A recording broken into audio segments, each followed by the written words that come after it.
소설가 50인이 뽑은 올해의 소설 2위 발표하겠습니다. 2위는요.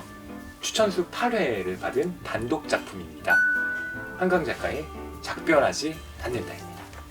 아까 가즈오 이시구로 신간도 잠깐 소개했었는데요.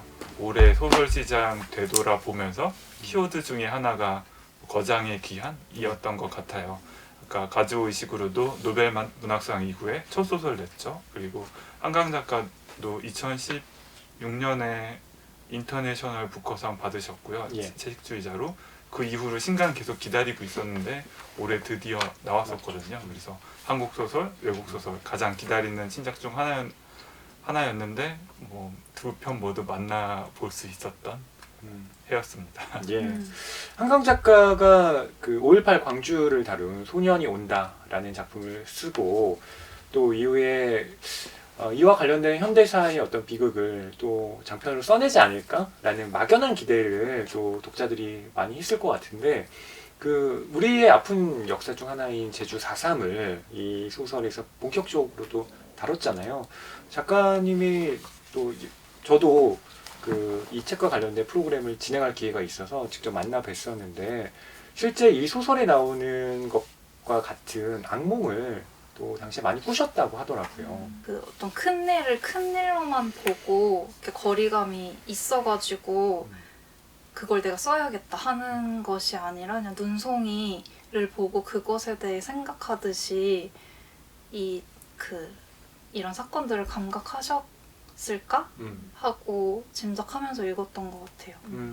그 눈송이에 대한 묘사가 되게 자세해서 저는 신기했는데 이렇게 눈이 구름에 이렇게 우리가 물만 있을 거라고 생각하지만 먼지랑 재가 훨씬 많고 그리고 눈이 됐을 때는 그 눈의 핵에 먼지랑 재의 입자가 핵이 되고 그것이 이제 구름에서 땅까지 떨어질 때 그 거리가 무한하면 무한히 그 덩어리가 커지겠지만 그동안에 이렇게 결정들이 모인 그 눈송이 사이에는 공간이 되게 많아가지고 실제로 소리를 빨아들이기 때문에 눈이 오면 조용해진다. 갑자기 과학 시간이 되고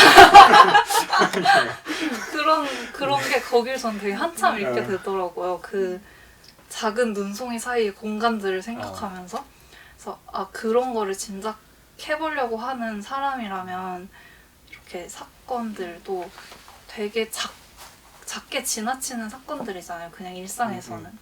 근데 그렇지 않고 지나칠 수 없는 어떤 시각이 이 작은 것에도 있고 저 커다란 것에도 있구나 하고 봤던 것 같아요.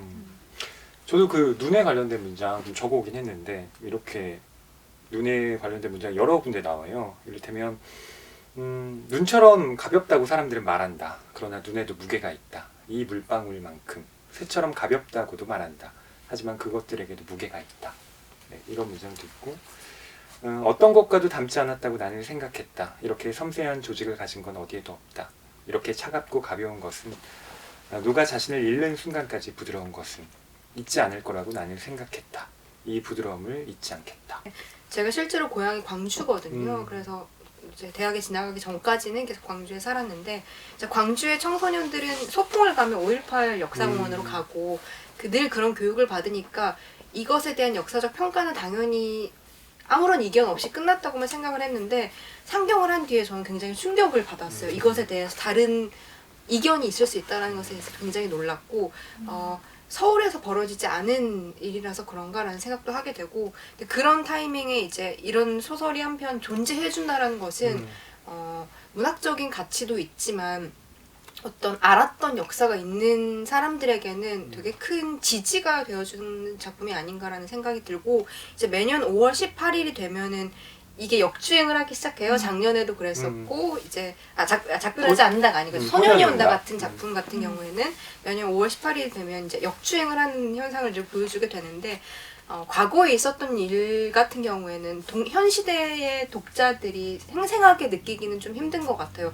그냥 근현대사 역사 교과서의 한 줄로만 묘사되는 걸로 이해하고 넘어가기에는 더 비극적인 일들이 있다는 것은 사람들은 알 수가 없잖아요. 근데 그 공백, 그 실제 역사와 사람들의 체감과 이 사이에 있는 간극을 문학이 이제 좁혀주는 것이 아닌가 그런 의미에서 이 4.3 사건을 작가님이 실제로 이제 소설화하기로 마음을 먹으셨다는 거는 되게 큰 어떤 지지와 그런 응원이라는 표현보다 지지와 어떤 되게 사명감, 책임감 같은 것들이 좀 작용하지 않았을까라는 생각이 들고 이 작품도 이제 매년 4월 3일이 되면 역주행할 수 있는 작품이 아닌가 역주행 되어야만 하는 그래서 그 역사를 영영 잊지 않도록 도와주는 그런 역할을 해주는 작품이 되지 않을까 싶습니다. 손가락이 절단된 인선이 그 봉합 수술을 받은 다음에 손가락의 신경을 되살리기 위해서는 계속 거기에 3분마다 바늘로 찔러서 피를 내는 장면이 있잖아요.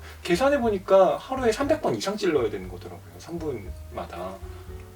그래서 이게 어떻게 가능하지? 라는 생각을 했는데 사실은 그게 작가님이 그러니까 우리에게 알려준 독자에게 어떻게 보면 전달해주는 역사 윤리 의식인 것 같기도 하다는 생각이 들어요. 그러니까 계속 주기적으로 그렇게 찌르지 않으면 어느 순간 그렇게 이 신경이 죽어버리고 평생의 어떤 환지통에 시달릴 수밖에 없는 그걸 소설가가 일종의 소설 쓰기로 그 바늘로 찔러주는 역할을 하는 게 아닌가? 그래서 한강 작가님의 작품을 읽는 게 사실은 또 그렇게 쉽지만은 않은 일이잖아요, 독자에게. 특히 이 작품은 솔직히 읽기가 어려웠던 면은 있었습니다. 어려웠던 소설이었고요. 반대로 책을 읽으면서 이게 약간 영화 같기도 하고 연극 같기도 하고 한편으로는 공연 같기도 하더라고요. 그래서 소설을 읽는 것과 별개로 소설을 체험하는 것을 경험해보고 싶은 독자라면은 한 번은 꼭 읽어봤으면 하는 소설입니다. 네.